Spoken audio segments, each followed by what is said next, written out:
Hi అండి, welcome to my channel target bank exams. ఈ video వచ్చేసి TMV bank self given analysis. టోటల్గా ఈ ఎగ్జామ్లో 5 సెక్షన్స్ ఉంటాయి. 2 hours ఎగ్జామ్. ఫస్ట్ సెక్షన్ వచ్చేసి జనరల్ అవేర్నెస్. ఇందులో 25 క్వశ్చన్స్ ఇచ్చారు. నాకు గుర్తున్న క్వశ్చన్స్ అన్ని నేను రాశాను. ఫస్ట్ క్వశ్చన్ వచ్చేసి సెకండ్ తరంగ శక్తి ఎక్కడ అయింది అని అడిగారు.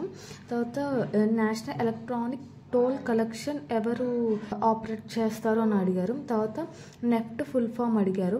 తర్వాత ఇంకా క్వశ్చన్ వీడి సవార్కర్ బుక్ నేమ్ ఏంటి అని అడిగారు. నెక్స్ట్ వచ్చేసి ఎన్ని ఇయర్స్కి కామన్వెల్త్ గేమ్స్ అనేది కండక్ట్ చేస్తారు అని అడిగారు. నెక్స్ట్ వచ్చేసి Mudra loan limit 10 lakhs to how much అని ఎంత అని అడిగారు.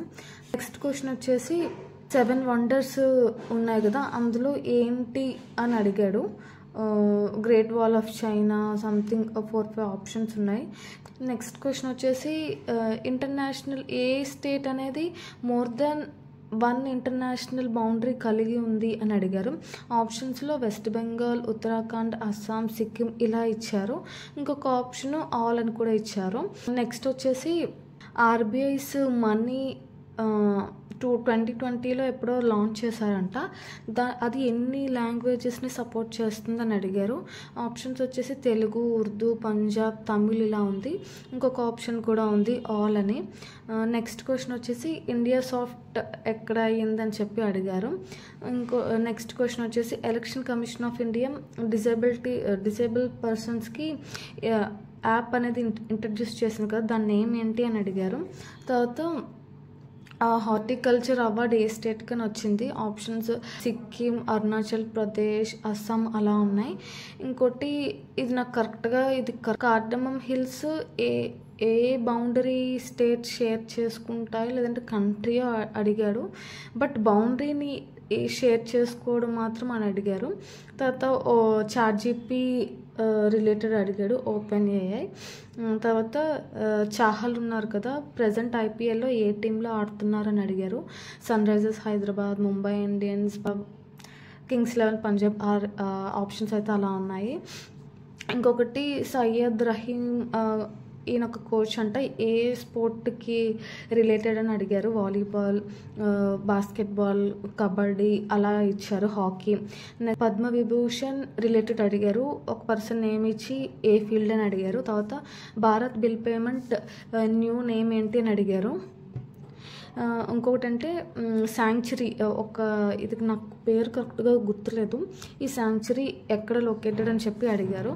సో ఓవరాల్గా నేను జనరల్ అవేర్నెస్లో 13 క్వశ్చన్స్ అయితే పెట్టాను అవుట్ ఆఫ్ 25. నెక్స్ట్ సెక్షన్ వచ్చేసి ఇంగ్లీష్ ఈజీగా ఉందండి. టోటల్ 30 క్వశ్చన్స్ ఉన్నాయి ఇందులో. ఫస్ట్ ప్యాసేజ్, ఇది స్టోరీ బేస్డ్.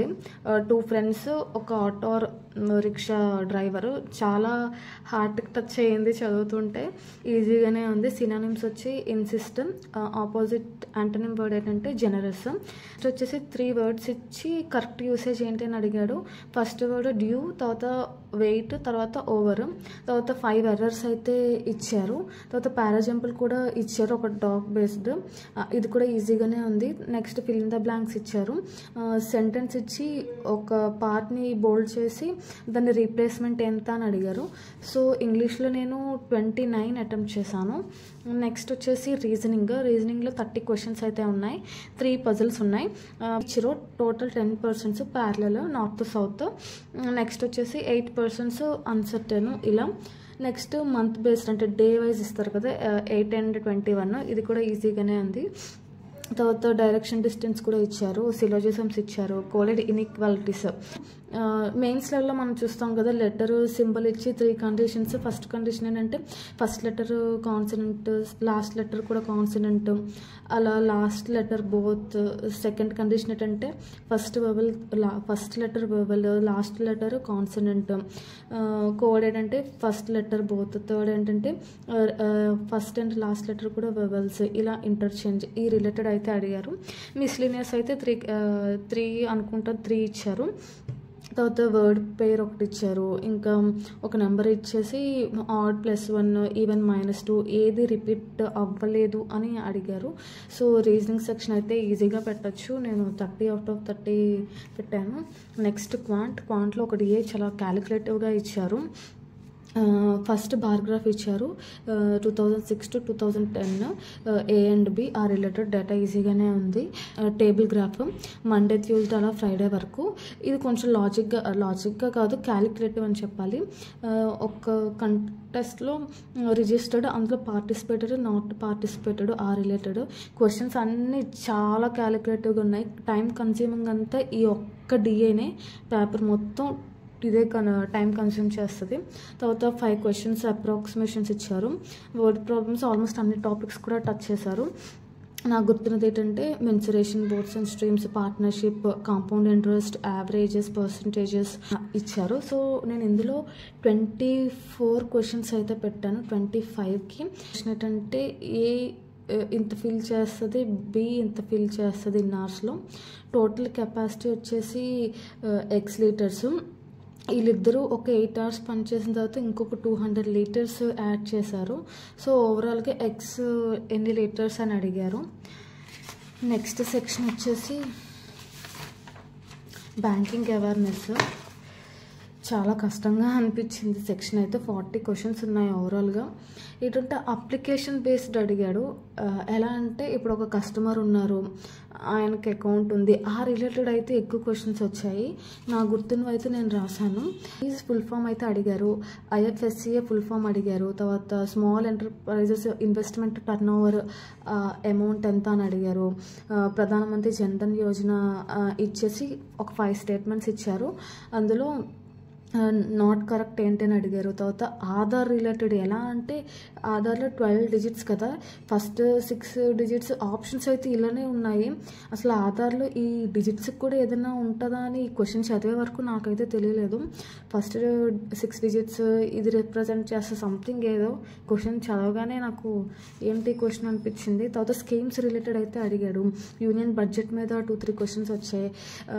ఇంకొక ఫేక్ కరెన్సీస్ ఏంటంటే 1 or more ఫేక్ కరెన్సీస్ వస్తే పోలీసులు కంప్లైంట్ చేస్తారా అంటే సంథింగ్ ఆ రిలేటెడ్, లేదంటే రిటర్న్ ఇచ్చేస్తారా, ఆ ఆప్షన్స్ అయితే అలా ఉన్నాయి.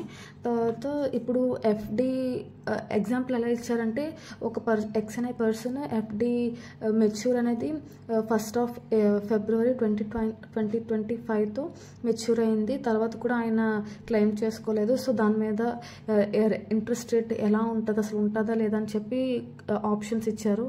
చాలా ట్రిక్కీగా అనిపించింది. ఎవరైతే బ్యాంక్లో ఆల్రెడీ వర్క్ చేస్తున్నారో వాళ్ళు ఈజీగా పెట్టేస్తారు ఈ క్వశ్చన్స్ అని. అంటే జనరల్గా ప్రాక్టికల్ నాలెడ్జ్ ఉన్న వాళ్ళు అయితే పెట్టేస్తారు. నెక్స్ట్ గ్రీన్ ఫైనాన్స్ గురించి అడిగారు. ఆప్షన్స్ అన్నీ పెద్దగా ఉన్నాయి. తర్వాత ఒక ఎక్స్ పర్సన్ తన అకౌంట్లో చాలా ట్రాన్సాక్షన్స్ అవుతున్నాయి, క్వశ్చన్ చేస్తే ఏ ఇన్ఫర్మేషన్ ఇవ్వకపోతే అలాంటి పర్సన్ మీద, అలాంటి అకౌంట్ మీద ఏం యాక్షన్స్ తీసుకుంటాం ఆ రిలేటెడ్ అయితే క్వశ్చన్స్ అడిగారు. తర్వాత క్రెడిట్ గ్యారంటీ రిలేటెడ్ అయితే 2 క్వశ్చన్స్ అడిగారు SC. Next FCNR account related ఎన్ని ఇయర్స్ సంథింగ్ ఏదో ఒక క్వశ్చన్ ఉంది. తర్వాత RBI హౌసింగ్ రిలేటెడ్ ఆ క్వశ్చన్ వచ్చిన తర్వాత RBI గైడ్ లైన్స్ అయితే 3 or 4 క్వశ్చన్స్ అయితే అడిగారు. సో ఈ మొత్తం పేపర్లో కొంచెం టఫ్గా ఉన్న సెక్షన్ ఏంటంటే జనరల్ బ్యాంకింగ్. ఈ సెక్షన్ ఒక్కటే కష్టంగా అనిపించింది నాకైతే. అన్ని ఆప్షన్స్ అయితే చాలా పెద్దగా ఉన్నాయి. సో అప్లికేషన్ బేస్డ్ అంటే ప్రాక్టికల్గా ఎవరైతే ఆ ఫీల్డ్ చేస్తారో వాళ్ళైతే ఈజీగా పెట్టేస్తారు. సో నేను ఇందులో ఓన్లీ 15 పెట్టాను. సో ఇదేంటి నా సెల్ఫ్ గివెన్ అనాలిసిస్ వీడియో. మీరు కనుక ఎగ్జామ్ రాసుంటే మీకు ఎలా అనిపించింది పేపర్, మీరు ఎన్ని అటెంప్ట్ చేశారు అనేది కూడా నాకు కామెంట్ బాక్స్లో చెప్పండి. And thank you so much for watching.